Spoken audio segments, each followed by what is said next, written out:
Hi guys, welcome back. ഇന്ന് 16 December 2024 തിങ്കളാഴ്ചത്തെ മാർക്കറ്റാണ്.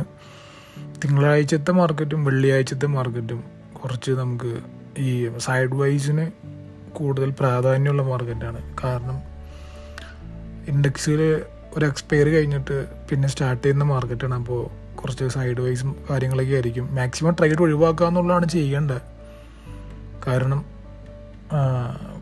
ഈ ബൈയിങ് ചെയ്യുന്ന ആൾക്കാർക്ക് ഇത് എടുക്കുമ്പോൾ, ഈ തിങ്കളാഴ്ചത്തെ മാർക്കറ്റ് എടുക്കുമ്പോൾ ഡെൽറ്റയിൽ വരുന്ന ഡെൽറ്റയിൽ പ്രീമിയത്തിൽ വരുന്ന മാറ്റങ്ങളിൽ ബൈയിങ് ഓപ്ഷൻ എടുക്കുന്ന ആൾക്കാർക്ക് ഒരുപാട് ബാധിക്കും. റേറ്റ് ഓരോ മിനിറ്റിലും ഇത്ര റേറ്റ് വെച്ച് കുറയും. അത് ഡെൽറ്റ, തീറ്റ, ഗാമ അറിയാവുന്നവർക്ക് മനസ്സിലാകും. ഞാൻ അതിൻ്റെ ഒരു വീഡിയോ സെപ്പറേറ്റ് ചെയ്യുന്നുണ്ട്. ഇന്നിപ്പോൾ തിങ്കളാഴ്ച ഞാൻ ഒരുപാട് നേരം നോക്കി ഇന്ന് കുറച്ച് ബാങ്ക് നിഫ്റ്റിയിൽ വരാമെന്നുണ്ടെങ്കിൽ കുറച്ച് ഫോൾ ഉണ്ടായി. പക്ഷേ നമുക്കത് ഇങ്ങനെ കാണുമ്പോൾ, അതായത് ഫോള് വന്നതിന് ശേഷം നമ്മൾ ആ ഫോളിലേക്ക് നോക്കുമ്പോൾ നല്ല ഫോളായിരുന്നല്ലോ, പുട്ട് ഓപ്ഷൻ എടുക്കാന്നല്ലോ എന്നൊക്കെ നമുക്ക് തോന്നും. പക്ഷെ അങ്ങനെയല്ല, നമുക്കതൊരു കൺഫർമേഷൻ പോലെയല്ല, കുറച്ച് കയറി ഇറങ്ങി എന്നുള്ള മട്ടിലേക്കായിരുന്നു. പിന്നെ ഞാൻ എപ്പോഴും പറയുന്ന പോലെ നമുക്കതൊരു കൺഫർമേഷൻ ആണെങ്കിൽ മാത്രമേ ഞാൻ എടുക്കാറുള്ളൂ. നമ്മൾ എടുക്കുന്ന ക്വാണ്ടിറ്റി വെച്ചിട്ട് ചില സമയങ്ങളിൽ പ്രീമിയത്തിൽ നല്ല ഹൈക്ക് ഉണ്ടാവാറുണ്ട്. ഇന്ന് പ്രീമിയത്തിൽ നല്ല ഹൈക്കാണ്. അതായത് നമുക്ക് ലോസ് വന്നാൽ നല്ല രീതിയിൽ ലോസ് ആയിരിക്കും. നമ്മൾ ഉദ്ദേശിക്കുന്ന പെർസെൻറ്റേജിൽ കൂടുതൽ ലോസ് വരും. പക്ഷെ ഇന്ന് ഞാൻ ഇപ്പോൾ നിഫ്റ്റി 50 ആണെങ്കിലും ബാങ്ക് നിഫ്റ്റി ആണെങ്കിലും നമുക്ക് വലിയൊരു കണ്ടുകഴിഞ്ഞാൽ നമുക്കൊരു ഫോൾ ഫീൽ ചെയ്യുമെങ്കിലും പക്ഷെ നല്ലൊരു കൺഫർമേഷൻ കിട്ടിയിട്ടില്ല. പിന്നെ ഞാനൊന്ന് നോക്കി, ഇന്ന് നമുക്ക് സപ്പോർട്ട് ചെയ്യാൻ കുറച്ച് ഒരു ICICI ബാങ്കിൻ്റെ ഒരു നല്ലൊരു മൂവ്മെൻ്റ് ഉണ്ടായി. ഇന്ന് ഞാനിപ്പോൾ ഒരു ചെറിയ ട്രേഡ് എടുത്തിരുന്നു. എനിക്കൊരു ചെറിയൊരു പ്രോഫിറ്റ്, ഒരു 766 രൂപയുടെ പ്രോഫിറ്റ് വന്നിട്ടുണ്ട്.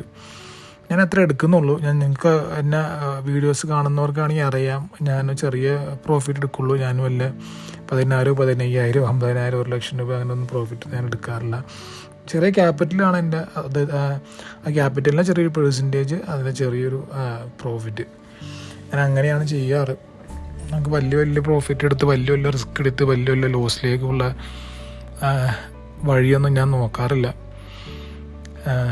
അപ്പോൾ ഞാൻ ഇന്ന് നോക്കിയപ്പോൾ ഒരു ICICI ബാങ്കിൻ്റെ ഒരു സപ്പോർട്ട് എനിക്ക് ഉണ്ടായിരുന്നു. ബാങ്ക് നിഫ്റ്റിയിൽ ഞാൻ നോക്കിയപ്പോൾ അങ്ങനെയാണ് ഞാനൊരു ചെറിയ പൊസിഷൻ എടുത്തത്.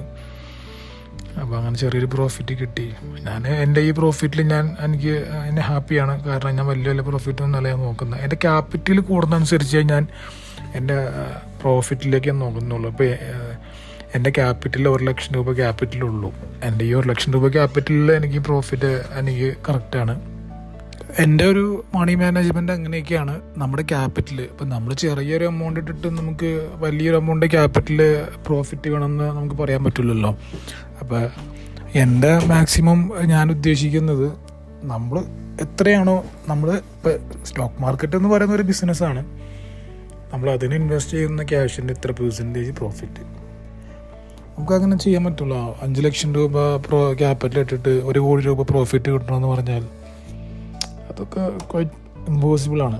കാരണം അങ്ങനെയേ വരുള്ളൂ. അപ്പോൾ ഞാൻ ഉദ്ദേശിക്കുന്നത്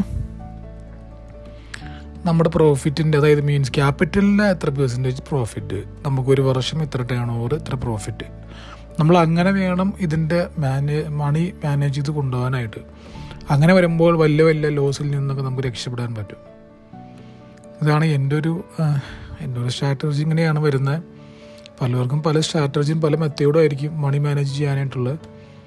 നിങ്ങളിങ്ങനെ ഒന്ന് ട്രൈ ചെയ്ത് നോക്കൂ. നിങ്ങൾക്ക് നല്ലൊരു സിസ്റ്റമാറ്റിക്കായിട്ട് നിങ്ങൾക്ക് നല്ല സമാധാനമായിട്ട് ട്രേഡ് ചെയ്ത് പോകണമെന്നുണ്ടെങ്കിൽ ഒന്ന് ട്രൈ ചെയ്ത് നോക്കൂ. അപ്പോൾ ഇത്രയൊക്കെയുള്ളൂ എൻ്റെ ഒരു വീഡിയോയിൽ ഞാൻ പറയാൻ ഉദ്ദേശിക്കുന്നത്.